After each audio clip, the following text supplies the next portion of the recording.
আজকে বানাবো মোরলা মাছের পাতুরি।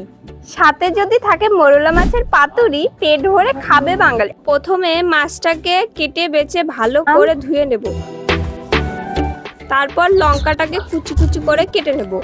পেঁয়াজটাকেও কুচি কুচি করে কেটে নেব। বেগুনটা পাতলা পাতলা করে লম্বা করে কেটে নেব। ঠিক একইভাবে আলুটাকেও কেটে নেব।